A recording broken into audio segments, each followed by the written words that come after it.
Welcome back to the video part 3 of the journey inside the atom.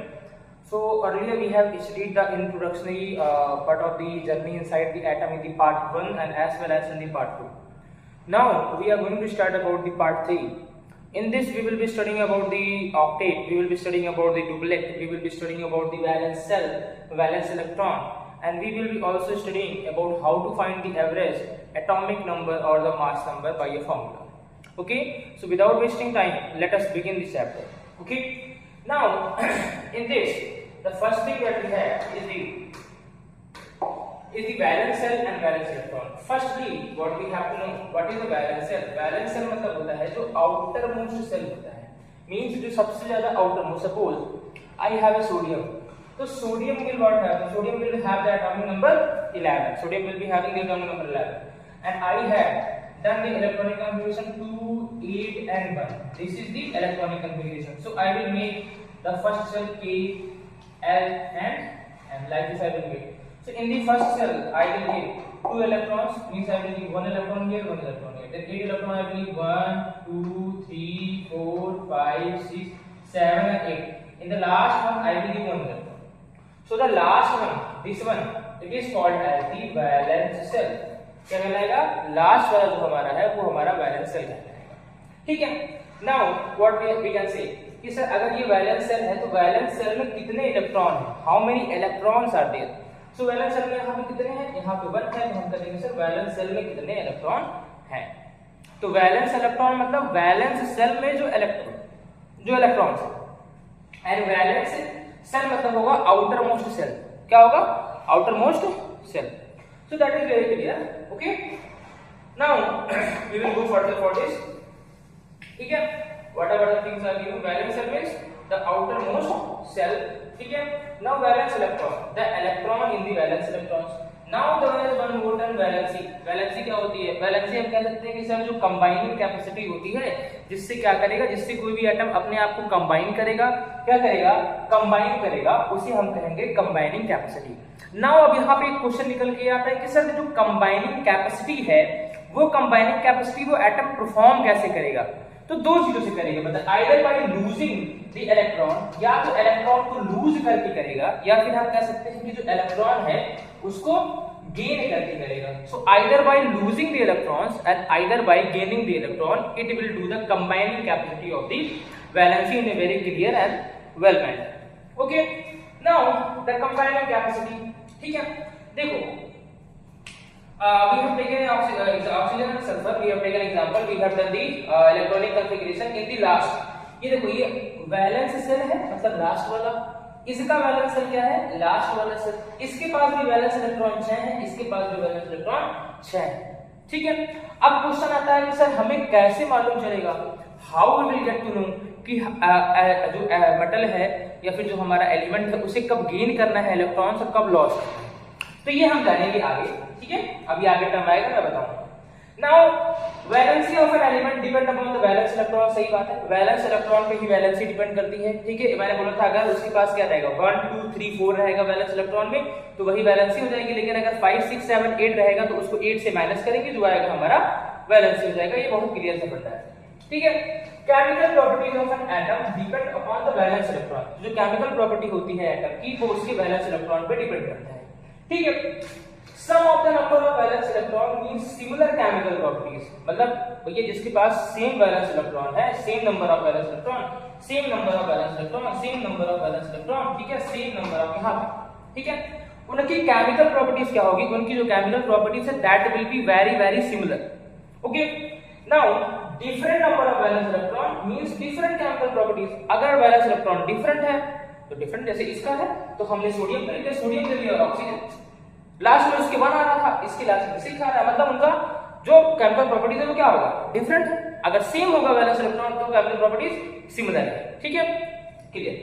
चलो madam आगे बढ़ते हैं उसके. अब तो वैलेंस सेल और वैलेंस इलेक्ट्रॉन में मुझे नहीं लगता है कि अगर कोई भी दिक्कत या परेशानी आप लोगों को हो रही होगी. It is very clear I think. ठीक है. Now if K shell is a valence electron, बोल रहा है कि अगर K सेल क्या हो, वैलेंस इलेक्ट्रॉन हो, वैलेंस सेल हो आगे का, तो उसमें दो चीजें होंगी भैया. वो चीजें क्या होंगी? डुप्लेट फॉर्म होगा. केवल है K में 2 फिर LR, फिर 18 and 32 ऐसे करके है। तो ये K वाला अगर क्या हो वैलेंस शेल तो वो डुप्लेट फॉर्म करेगा। अब डुप्लेट क्या होता है सर? डुप्लेट बता दीजिए सर, बता दीजिए सर। देखो डुप्लेट होगा refers to the presence of two electrons in the valence shell of an atom। ठीक है, अगर देखो भैया मुझे क्या था, के वाले को काम था 2 इलेक्ट्रॉन का, उसको 2 मिल गया, उसकी भूख खत्म हो गई, means he is not having a hungriness. तो कहेंगे कि वो स्टेबलनेस है। वो क्या है? वो स्टेबलनेस है, वो स्टेबिलिटी है। ठीक है, देन वी आर हैविंग, ये डुप्लेट का हो जाएगा। ऑक्टेट कब होगा? If L M and N shell जो है वो वैलेंस शेल होंगे। वो क्या होंगे? Valence shell. तो अगर वैलेंस शेल होंगे, ठीक है, तो ये हमारे पूरे करेंगे ऑक्टेट। ऑक्टेट मतलब कि 8 इलेक्ट्रॉन्स का होना। ऑक्टेट मतलब there must be the presence of 8 electron. तो अगर 8 इलेक्ट्रॉन है तो ऑक्टेट है। तो कब होगा ऑक्टेट? जब L M और M शेल वैलेंस शेल होंगे। डुप्लेट कब होगा? जब K शेल क्या होगा? वैलेंस शेल होगा। ठीक है, इतनी बात क्लियर है? ठीक है, नाउ आगे बढ़ेंगे हम लोग। टू एटम्स कंबाइन, बताओ भाई एटम्स कंबाइन करता है? क्यों नहीं करेगा भाई? एटम्स कंबाइन करता है sir, there is a combination of atom. Atom तो कंबाइन करेगा, लेकिन क्या करने के लिए कंबाइन करेगा? एटम जो है वो कंबाइन करता है देखो 2 चीजों के लिए। पहला अगर हम बात करें तो या तो वो किसी चीज को लूज करने के लिए, मतलब इलेक्ट्रॉन्स को लूज करने के लिए और इलेक्ट्रॉन्स को गेन करने के लिए, इन 2 चीजों के लिए वो कंबाइन करेगा।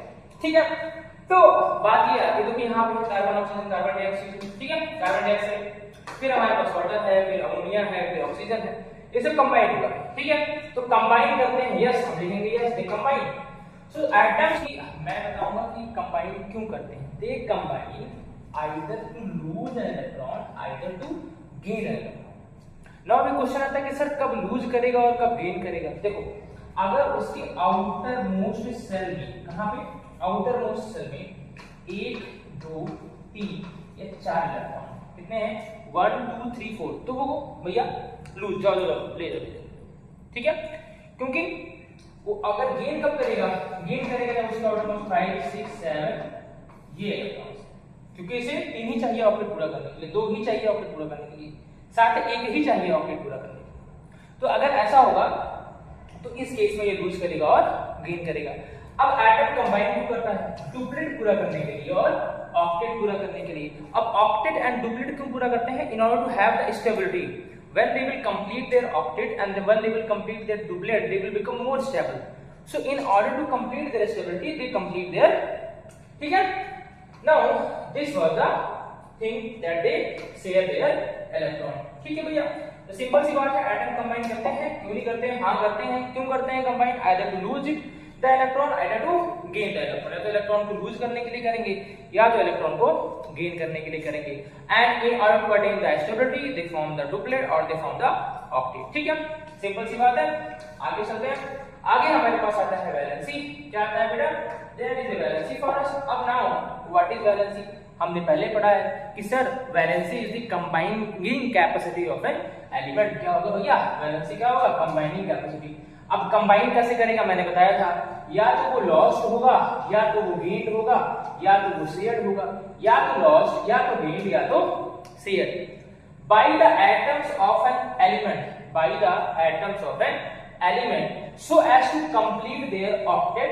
ठीक है, so as to complete their octet or to complete their duplet, duplet in case of K cell, octet in case of L M और N cell।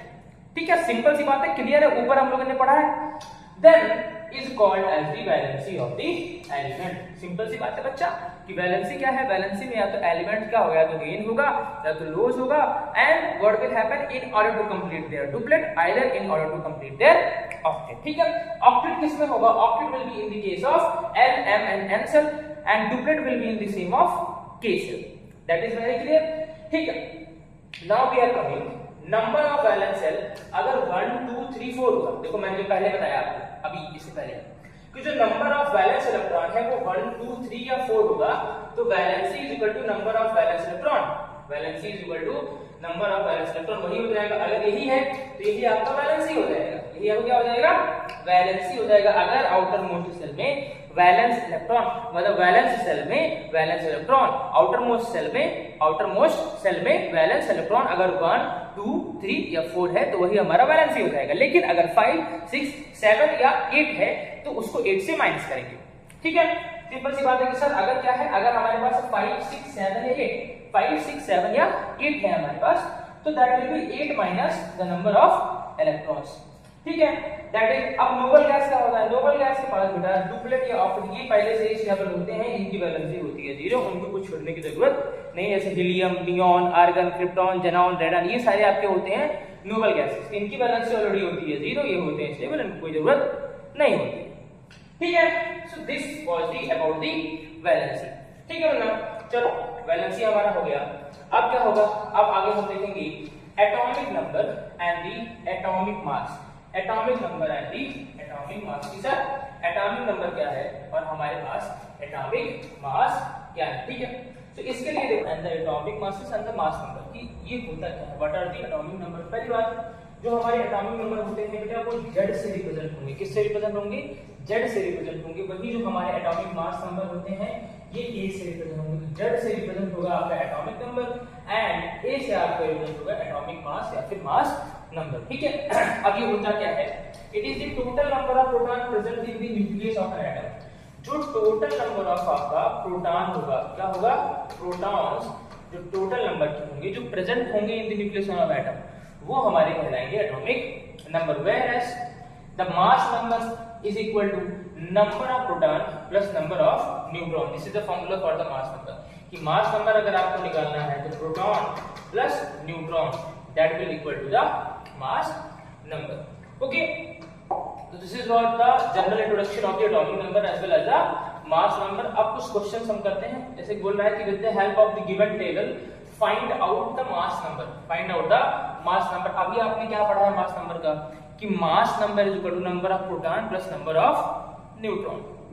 सिंपल आपको यही ऐड करना है। तो मास नंबर क्या, कार्बन हमारे पास है, proton plus neutron 6 + 6 it will become 12। ठीक है, तो similarly we will find for the oxygen, sulphur, argon, sodium and nitrogen. Already I have found for you. ठीक है, एक हम लोग देखेंगे सोडियम का। किसका देखेंगे, सोडियम का देखेंगे कि प्रोटॉन प्लस न्यूट्रॉन, तो प्रोटॉन होगा 11 एंड न्यूट्रॉन होगा 12, इट विल बिकम 23। ठीक है, so this is how you can find the mass number of the given atom. किसी एटम इज इक्वल टू कैसे होगा बेटा हमारे यहाँ पे कि मास नंबर डिफाइन करना है, mass number is equal to number of proton plus number of neutron. ठीक है, तो इलेक्ट्रॉन, प्रोटॉन एंड न्यूट्रॉन। तो अगर आपको ये नहीं पता कि इलेक्ट्रॉन, प्रोटॉन और न्यूट्रॉन कैसे निकालते हैं, तो पार्ट 1 और पार्ट 2 वाले वीडियो में मैंने बताया है, you just go and watch there. Okay, now going to the next one, how to represent the symbol of an element. How to represent the symbol of an element, कि कैसे किसी भी element का जो सिंबल होगा उसे हम represent करेंगे। देखो सपोज हम मान लेते हैं कि हमारे पास एक एलिमेंट है, we are having an element जो कि x है, तो ऊपर जब हम उसके नंबर लिखते हैं, क्या लिखते हैं, on the upper side that is called as the atomic mass, and जो लोअर में हम लिखते हैं that is called as the atomic number. और ये जो हमारा होता है ये होता है सिंबल, जिसे हम कैपिटल से लिखते हैं पहला लेटर और बाद वाला स्मॉल से लिखते हैं। ठीक है, so the upper part will be the atomic number, lower part will be the upper part will be the atomic mass, upper part will be the atomic mass, lower will be the atomic number, and in between there will be the symbol of the element. Like carbon we have taken, this will be the mass number, this will be the atomic number, this will be the symbol, this will be the mass number, this will be the atomic number, and this will be the symbol. Like sodium also. So this is how we can represent the symbol of an element. हम इस तरह किसी भी symbol of element को represent कर सकते हैं। ठीक है, now we are going towards the very important topic. जो दो टॉपिक हमें पढ़ने हैं वो है isotopes and isobars. Most confusing topics है बेटा। ऑलवेज जो बच्चे क्या होते हैं इसमें कंफ्यूज हो जाते हैं कि सर ये आइसोटोप्स और आइसोबार्स जो है ये हमें कंफ्यूजन कर रहा है कि किसका सेम एटॉमिक नंबर होगा, किसका डिफरेंट होगा। तो चलो देखते हैं जी क्या होता है। पहला हमारे पास है आइसोटोप्स। आइसोटोप्स क्या होगा, are the atoms of the same element having the same atomic number but different mass number। मतलब यहां लिख लो same atomic number, same atomic number but different mass number, मतलब atomic number will be the same, mass number will be the different, atomic number will be the same, mass number will be the different. Okay, so we are having the proton that will be the same, but जो neutron है वो क्या होगा, वो होगा different. तो इसी को हम कहते हैं isotopes, same atomic number different mass number, atomic number same different mass number, keep in mind they will be called as the isotopes. ठीक है, चलो आगे हम देखते हैं क्या है आइसोटोप्स ऑफ कार्बन। ठीक है, आइसोटोप्स ऑफ, देखो बेटा कार्बन जो है ना उसका अलग ही वर्चस्व, ऐसा कोई मैटर नहीं है anything that has mass and occupy space जहां पे कार्बन ना, हर चीज we are carbon, everyone is, this pen is a carbon, this everywhere there is a carbon. तो सबसे पहला जो आइसोटोप कार्बन का आता है वो है डायमंड। क्या होता है बेटा, डायमंड। ठीक है, हजार मंटों में से अलग चमकने वाला एक जो हीरा ही होता है, अंडर द हीट ट्रेमेंडस प्रेशर की वजह से हम उसे ऑब्टेन करते हैं। ठीक है, तो ये जो हीरा है ना इसमें बहुत सारे आइसोटोप्स होते हैं। अब अलग अलग नंबर क्यों दिए हैं, अलग अलग नंबर मैंने क्यों दिए हैं, अलग अलग नंबर मैंने इसको अलग अलग कलर्स आते हैं कि there is a different colours, there is different colours आते हैं, इसमें अलग अलग कार्बन है, there is, this is the different carbon, this is the different carbon. अब यहाँ सब जगह इस डायमंड में हर जगह क्या है, हर जगह आपका आइसोटोप्स फैले हुए हैं, having the same atomic number but mass number will be the different. ठीक है, तो देखो सबके एटॉमिक नंबर क्या है, सेम सेम। ठीक है, एटॉमिक नंबर क्या है, सेम है। तो इसको कैसे समझो, इसको आप समझने के लिए आप समझेंगे सपोज कि मैंने जो है ये आपका एक कलर है इस ब्लू वन। ठीक है, अब ये आपका ब्लू कलर हो गया, this is the blue colour I have given it. ठीक है, then one I have given you the pink one. ठीक है, तो हम इसमें से ले लेंगे पिंक, हां पिंक ही है हमें। So we are having the pink one from here we will be taking it the, ठीक है, we will be taking this as a pink color. ठीक है, now we are having the this one we will be taking as like this is the color. ठीक है, तो इसको हमने ऐसे लिखा, ये आपके तीन हो गए। देखो अब देखो हर जगह कहां पे है, ये भी है, हर जगह सारे आइसोटोप्स फैले हुए हैं, यहाँ पे 3 कलर्स आइसोटोप्स आ रहे हैं। ठीक है, अब एटॉमिक नंबर 6 एंड 6 आइसोटोप हमारे क्या है, atomic number same, but mass number अगर आप देखोगे तो इसका 12 है, इसका 13 है और इसका क्या है, इसका है 14। 12, 13 और 14 ये हमारे क्या है, ये हमारे पास है इसके आइसोटोप्स ऑफ कार्बन। ठीक है, so this is the one example कि diamond is the one of the most important isotopes of the carbon that we have. ठीक है, क्लियर है। अब अगर हम इसकी क्या निकालेंगे, इसके अगर हम निकालेंगे मास नंबर तो proton plus neutron 6 plus 6, proton plus neutron. ठीक है, 6 प्लस 7। अब देखो बेटा कैसे आप प्रोटॉन को हमारे पास हो गया atomic number equal to proton, neutron यहाँ पे कैसे निकाला गया है, न्यूट्रॉन को निकालने के लिए हम क्या करेंगे, मास में से इसको निकाल देंगे तो हमारे पास आ जाएगा 7 हमने यहाँ यूज किया। ठीक है, अब देखो 14 में से हमने 6 निकाला, 14 में से हमने 6 निकाला तो हमारे पास 8 आया। तो न्यूट्रॉन समझ गए यार, न्यूट्रॉन कैसे निकालोगे, न्यूट्रॉन को निकालने के लिए मास नंबर में से आप एटॉमिक नंबर को क्या करेंगे, माइनस कर देंगे तो आपके पास न्यूट्रॉन आ जाएगा। क्लियर है, समझ में आ गया, क्लियर है। ठीक है, so this is the one example, this is the one example of the isotopes of the carbon. ठीक है, आगे हम देखेंगे तो हमारे पास है isotopes of the hydrogen. Hydrogen के 3 आइसोटोप होते हैं बेटा, प्रोटियम, ड्यूटेरियम एंड ट्राइटेरियम। कौन कौन से होते हैं, प्रोटियम, ड्यूटेरियम एंड ट्राइटियम। ये हमारे पास होते हैं 3 आइसोटोप्स ऑफ द हाइड्रोजन, जिसके आप देखो एटॉमिक नंबर सेम है, एटॉमिक नंबर सेम है, एटॉमिक नंबर सेम है। लेकिन अब सर आपने न्यूट्रॉन बोला था कि एडवांस नंबर में से इसको माइनस करेंगे तो इसमें से इसको माइनस करेंगे ये तो 0 ही हो जाएगा ना। ठीक है, 2 में से 1 माइनस किया, 2 में से 1 माइनस किया, हमारे पास आ गया 1। 3 में से 1 माइनस किया, 3 में से 1 माइनस किया, हमारे पास न्यूट्रॉन हो गया 2। तो अगर आपको मास नंबर निकालना क्या करेंगे भैया, 0 प्लस कर देंगे। ठीक है, इसको निकाल देंगे प्लस करके। ठीक है, मास नंबर निकालने के लिए क्या करेंगे, number of proton plus number of neutron. लेकिन सर मास नंबर यहाँ पे था, आपने बोला कि मास नंबर निकालने के लिए प्रोटॉन प्लस न्यूट्रॉन, लेकिन सर न्यूट्रॉन निकालना हमें नहीं मालूम था। तो न्यूट्रॉन के लिए क्या करोगे, न्यूट्रॉन निकालने के लिए जो आपके पास एटॉमिक नंबर है, क्या sir there is a atomic number, उसमें से आप माइनस कर देना, क्या आप माइनस कर देना मास नंबर को। नहीं बेटा, ये गलत कांसेप्ट है, ये बहुत बच्चों ने पढ़ा, ये गलत। मास नंबर में से, कहां से, जो हमारा मास नंबर है ऊपर वाला, इसमें से आप माइनस कर दो तो एटॉमिक नंबर को माइनस हमने यहाँ पे किया है तो हमारे पास न्यूट्रॉन्स मिल गए हैं, we have got the neutrons. अब उससे आप मास नंबर निकाल सकते हो, ठीक है। चलो, तो ये हमारे पास आइसोटोप्स ऑफ हाइड्रोजन कितने होते हैं बेटा? 3 होते हैं, प्रोटियम, ड्यूटेरियम एंड ट्राइटियम, ये 3 हमारे पास आइसोटोप्स होते हैं इसके हाइड्रोजन के होते हैं। फिर हम क्या करेंगे, आइसोटोप्स ऑफ क्लोरीन, ठीक है। आइसोटोप ऑफ क्लोरीन हमारे पास वो होता है Cl35 and Cl37, Cl35 and Cl37 is the isotope of the chlorine, is the isotope of the chlorine that we are having. What is Cl35 and Cl37? ठीक है, आप देखो इनके एटॉमिक नंबर सेम है, तो एटॉमिक नंबर आर सेम, पर जो हमारे मास नंबर है वो डिफरेंट है, हमारे मास नंबर अलग है। So this is also the one example of the isotope of chlorine, ठीक है। Now बेटा हम आ रहे हैं सबसे इम्पोर्टेंट टॉपिक पे कि सर फ्रैक्शनल या एवरेज एटॉमिक मास कैसे निकालेंगे। What is the method to find out the average atomic mass? तो नोट डाउन द फार्मूला। अगर हमारे पास 2 आइसोटोप दिए हुए, क्या दिए बेटा? 2 आइसोटोप दिए हुए हैं, तो कुछ नहीं करना है, पहला mass number, first mass number and the second mass number, ध्यान रखना, first mass number and the second mass number, ये क्लियर हो गया। Into 75/100 into 25/100 into 75/100 into 25, this is the formula, have it, इसी से आप निकाल सकते। First mass number, second mass number into 75/100 पहले वाले में, दूसरे में 25/100, that will be the answer. Simple सा फार्मूला है, आप यहां से कैलकुलेट कर सकते हो, ठीक है। तो यहां से आप क्या निकाल पाओगे, यहां पे आप निकाल पाओगे एवरेज एटॉमिक मासेस। एवरेज कैसे निकलेगा? एक स्ट्रेट वही 1 और मोर एलिमेंट्स अगर दिए हो, क्या दिए हो बेटा?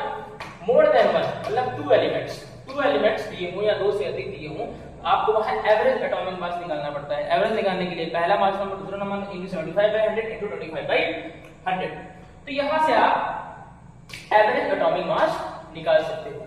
नाउ सर, अब एक क्वेश्चन हमारे पास आ जाता है कि व्हाट इज द रीजन, क्या रीजन है कि जो हमारा केमिकल प्रॉपर्टीज ऑफ आइसोटोप्स का है वो सिमिलर होता है, लेकिन जो फिजिकल प्रॉपर्टी ऑफ आइसोटोप्स होता है वो डिफरेंट होता है। चलो हम देखते हैं कि जो हमारा केमिकल प्रॉपर्टीज होगा वो क्या होता है। केमिकल प्रॉपर्टीज हमारा होगा depend upon the valence electron, outer most valence shell, याद आया? Valence shell, outer most shell में जो इलेक्ट्रॉन होगा उसी पर डिपेंड करता है। And valence electron depend upon the atomic number, सही बात है, जैसे एटॉमिक नंबर वैसा वैलेंस इलेक्ट्रॉन, वैसे इलेक्ट्रॉन आउटर मोस्ट सेल में रहने वाले। Then isotopes share same atomic number, isotopes के पास क्या होता है भैया? Same atomic number, different mass number, ठीक है। सो इसीलिए इनके पास क्या होता है, केमिकल जो प्रॉपर्टीज है वो सिमिलर होती है, क्या होती है?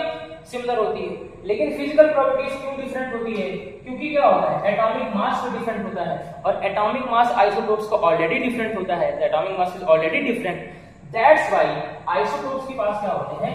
डिफरेंट एटॉमिक मासेस होते हैं। तो ये सबसे बड़ा फैक्टर है बेटा कि उनकी केमिकल प्रॉपर्टीज क्या होगी। मैंने बताया था कि केमिकल प्रॉपर्टीज आगे भी हमने पढ़ा था कि the chemical properties will be similar depends upon the valence electron in the valence shell if they are having the same, remember oxygen और सल्फर का, if they are having the same valence electron in the outermost shell और the valence shell, so they will be having the same chemical properties, but if they are having the different electrons in the outermost cell, then they will be having the different properties. So this is the reason of the chemical properties similar हो सकते हैं, and this is the reason why their chemical properties are different. Okay, now moving on further, isotopes. अब isotopes क्या होता है, ये uses कहाँ किए जाते हैं हम लोग? तो isotopes of uranium is used as a fuel in nuclear reaction में, न्यूक्लियर रिएक्शन में एक फ्यूल की तरह यूज किया जाता है। Isotopes of cobalt is used in the treatment of cancer which is a very we can say common disease that is being happen to in our generation, that is also and isotope of iodine is used in the treatment of goitre कैसे होता है बेटा?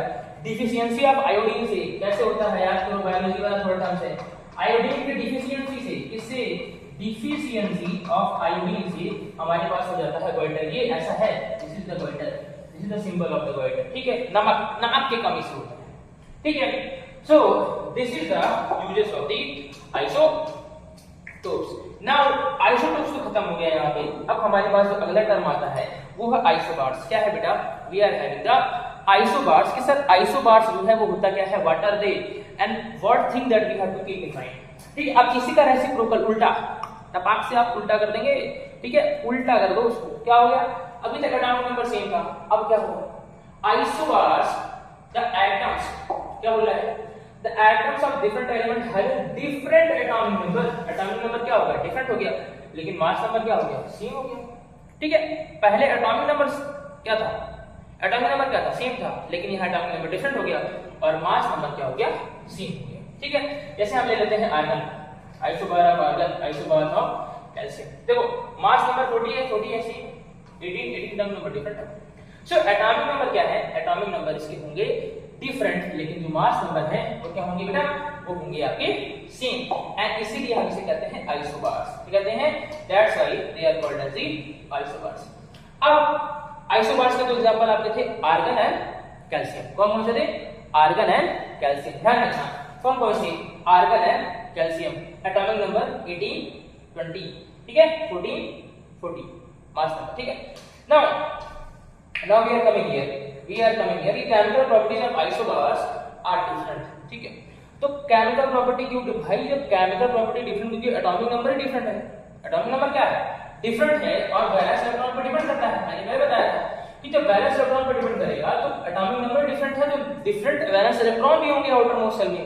तो जब valence electron outer most shell में different होंगे तो क्या होगा? ये भी डिफरेंट होगा। Valence electron depend upon the atomic number, अगर वो डिफरेंट है तो आइसोबार्स के पास डिफरेंट होगा। सिंपल सी बात है भैया। वैलेंस इलेक्ट्रॉन में अगर सेम इलेक्ट्रॉन है तो same chemical property, different electron है तो डिफरेंट केमिकल प्रॉपर्टी। सिंपल सी बात है, ज्यादा इसमें बहस करने की कोई बात नहीं है। सिंपल सा रूल है जो आपके दिमाग में आपको रखना है। अब different between the isotopes and isobars. ठीक है, एक फ्लो चार्ट से हम देखते हैं कि क्या डिफरेंट है। डेफिनेशन, ठीक है, same atomic number, same atomic number, यहां पे क्या होगा? Having different elements having the same mass number. ठीक है, एटॉमिक नंबर सेम होता है आइसोटोप्स का, आइसोबार का होता है डिफरेंट। ठीक है, मास नंबर क्या होगा? डिफरेंट होता है आइसोटोप्स का, आइसोबार्स का होता है सेम। ठीक है, केमिकल प्रॉपर्टीज क्या होती है? सेम होती है आइसोटोप्स की, लेकिन आइसोबार्स की होती है डिफरेंट। सिंपल सी एग्जांपल, हाइड्रोजन हमने देखा, हमने डायमंड भी देखा। ठीक है, हमने एक और देखा था क्लोरीन, Cl35 और Cl37। ठीक है, याद रखा करो। फिर यहाँ पे हमने दो देखा, आर्गन देखा और कैल्शियम देखा। So this is all the major difference between the isobars and the isotopes that we are having. ठीक है, क्लियर? अब आइसोटॉप्स और आइसोबार्स में मुझे नहीं लगता कि कोई कंफ्यूजन या कोई डिफरेंस आपके अंदर होने वाला है। ठीक है, चलो कुछ क्वेश्चन हम करते हैं। क्वेश्चन क्या करेंगे? If the number of electron in an atom is 8, अगर नंबर ऑफ इलेक्ट्रॉन क्या है? 8 है, और नंबर ऑफ प्रोटॉन भी 8 है, then what is the atomic number of the atom? तो भैया atomic number of the atom क्या होगा? ये भी 8 है और ये भी 8 है, तो एटॉमिक नंबर पूछा। Atomic number is equal to number of proton और नंबर ऑफ इलेक्ट्रॉन हमें पता है। नंबर ऑफ इलेक्ट्रॉन हमें पता है और नंबर ऑफ प्रोटॉन भी हमारे पास क्या हो जाएगा? 8 हो जाएगा। तो हमारे पास क्या होंगे? ये हो जाएंगे भैया, क्या हो जाएंगे? What is atomic number? 0 हो जाएगा। 8 - 8 it will be the 0। And what is the charge on the atom? What is the charge on the atom? Atom पे जो चार्ज होगा वो क्या होगा? तो 0 ही हो जाएगा, क्योंकि हमने क्या किया है? उसको हमने किया है नेगेटिव। ठीक है, चलो इतनी बात समझ में। ऐसे क्वेश्चंस आपके पास आते रहेंगे। पहला क्या है? एनसीईआरटी से क्या पूछा है कि it is possible for the atom of an element, क्या एक एटम ऑफ एन एलिमेंट के लिए पॉसिबल है to have one electron, one proton and one neutron, कि भैया उसके पास एक ही इलेक्ट्रॉन हो, एक ही न्यूट्रॉन हो, एक ही प्रोटॉन हो? क्या ऐसा पॉसिबल है? याद करो, प्रोटियम वाले में, isotopes of hydrogen वाले में। yes, it is true for the hydrogen atom which is represented as protium, one electron, one proton and neutron हमारे पास है 0। ठीक है, and no neutron means 0 neutron। ठीक है, तो हाँ ये पॉसिबल है in case of protium, in case of protium। चलो आगे बढ़ते हैं। हीलियम, क्वेश्चन क्या है हमारे पास? Helium atom has an atomic mass of 4u and 2 proton in its nucleus। How many electron does it have? तो कितने इलेक्ट्रॉन इसके पास होंगे? क्या बोल रहा है? Mass of 4 and have 2 protons, mass of 4, atomic number 2 protons. Neutron कितना होगा, मैंने पहले बोला था 4 में से 2 निकाल दो, वही आ जाएगा, सिंपल सी बात है। 4 में से 2 निकालो, आ गया, कुछ करना ही नहीं है, सिंपल ओनली आप निकाल लो, 4 2 माइनस, आगे खत्म, करना क्या, ठीक है। चलो यही होता है, कंसेप्ट अगर क्लियर हो तो चीजें ऑटोमेटिक क्लियर हो जाती हैं, ठीक है। जीत के ही जो हार जाए उसे बाजीगर कहते हैं, लेकिन हार के जो फिर से जीत जाए उसे आइसोटोप्स एंड आइसोबार्स कहते हैं। नहीं नहीं नहीं, इलेक्ट्रॉन प्रोटॉन न्यूट्रॉन कहते हैं, नहीं नहीं नहीं, जो तुम समझो भाई, ठीक है। चलो मस्ती बजाएगा अपनी जगह। अब हम आ जाते हैं सीधे यहाँ पे, क्या है, compare the properties of electron proton and neutron. Electron proton and neutron की प्रॉपर्टीज को कंपेयर करिए। ये negative charge, positive charge, new charge, एक में नेगेटिव चार्ज, एक में पॉजिटिव चार्ज, एक में कोई भी चार्ज नहीं होता है। मास इज नेग्लिजिबल, कोई चार्ज ही नहीं होता है। Mass is 1 atomic mass unit, atomic mass unit AMU, atomic mass unit, ठीक है। मास इज AM, ठीक है। Now get attracted towards positive charge, ये अगर पॉजिटिव है तो नेगेटिव की तरफ जाएगा, ये नेगेटिव है तो पॉजिटिव की तरफ जाएगा, इसके पास कोई वजूद अस्तित्व कुछ होता ही नहीं है। Present outside the nucleus, present in the nucleus, present in the nucleus of the atom, in the nucleus of the atom, in the nucleus and outside of the nucleus। ये सिंपल था, इसको डेरिवेट करने की कोई जरूरत नहीं। अब अगला क्वेश्चन है, describe Bohr model of atom. Bohr ने क्या किया, बोहर ने एक न्यूक्लियस लिया, उन्होंने बोला कि उसके चारों तरफ अलग अलग ऑर्बिट्स हैं या फिर सेल है, जिसके चारों तरफ क्या होता है, जो इलेक्ट्रॉन है वो रिवॉल्व करता है, और हर एक सेल का उन्होंने क्या बताया, 2n स्क्वायर से, किससे, 2n स्क्वायर से हर एक सेल का उन्होंने बताया कि कितने सेल जो है वो नंबर ऑफ इलेक्ट्रॉन अपने ऑर्बिट में रख सकते हैं, ठीक है। तो ये सिंपल है, इस पे हम देखेंगे। Now summarise the rule for writing the distribution of element in various cells for the first 18 element. 2n square से बेटा कर लेना, 2n स्क्वायर से फर्स्ट 18 एलिमेंट्स में आप उसको समराइज कर लेना, ठीक है। ये बहुत इजी है, ठीक है। Now composition of nucleus of 2 atoms x and y, proton 6 है, न्यूट्रॉन 6 है, प्रोटॉन 6 है, न्यूट्रॉन 6 है। भैया गिव द मास नंबर, बताना पड़ेगा क्या, मास नंबर निकालना है। प्रोटॉन और न्यूट्रॉन दिया हुआ है, तो proton is equal to the atomic number, proton is equal to the atomic number. यहाँ पे क्या है हमारे पास, वहां पे 6 है, वहां पे 6 है, देखो एटॉमिक नंबर 6 में 6 12 हो जाएगा, यहाँ पे 8 है, यहाँ पे 6 है, 8 प्लस 8 नंबर हो जाएगा 14, वही वाला फॉर्मूला जो पहले लग रहा था, ठीक है। क्या बोल रहा है कि दो एटम x एंड y, एक के पास प्रोटॉन 6 है, एक के पास न्यूट्रॉन 6 है, ठीक है। तो atomic number is equal to proton plus neutron is equal to क्या होगा, atomic number is equal to proton plus neutron. Proton हमारे पास कितना है, 6 दिया है, न्यूट्रॉन कितना हमारे पास 6, एटॉमिक नंबर 6 प्लस 6 सिंपल सी बात है। यहां पे भी सेम चीज, प्रोटॉन कितना हमारे पास 6, न्यूट्रॉन कितना है 8, ये हो गया एटॉमिक नंबर 14, ठीक है। तो एक बार अगर आप इस चीज को कंसेप्ट को दिमाग में बैठा लोगे तो कोई दिक्कत नहीं है, क्लियरली आप उस चीज को आराम से कर सकते हो in a very proper manner, ठीक है। आगे बढ़ते हैं। Why do helium, neon and argon have zero valency, ये क्यों इनके पास क्या होता है, इनके पास क्यों होता है zero valency, why do they have zero valency. तो जीरो वैलेंसी होने के लिए, बिकॉज ये है नोबल गैस में, मैंने पहले बताया था, ये इनका पेट होता है भरा, इनका पेट क्या होता है, they are already fulfilled, they are already occupied. तो इसी वजह से helium have 2 electron in energy cell duplet, while argon and neon have 8 electron octet. As they have the maximum number of electron in their valence cells, they do not have any tendency to combine with other elements, hence they have a valency equal to 0। पेट पहले से ही भरा है, they are not having, ना वो loose करेंगे ना वो gain करेंगे, they are step up। भैया हमें कोई काम ही नहीं है, आप लोग जाओ लड़ाई करो, मैं आराम से बैठा हुआ, ठीक है। इनके पास कोई भी काम नहीं है। So बच्चा, this is how we end the chapter that is called as the journey inside the atom, ठीक है। Thank you very much everyone for your support, for watching this, and I hope कि आपको ये clear होगा। And at the last of the video, I am just telling you my name, अभी तक मैंने नहीं बताया था। I am engineer Anurag Srivastava, your teacher, your chemistry teacher, and spread this if you find it helpful to the more students, so they can also be able to study this in a very proper and helpful manner। And बेटा अब क्या करेंगे, हम लोग जाएंगे next chapter of this chemistry, and one by one हम इसके worksheet भी सॉल्व करेंगे। लेकिन वर्कशीट को सॉल्व करने से पहले it is your responsibility, it is your humbleness कि यू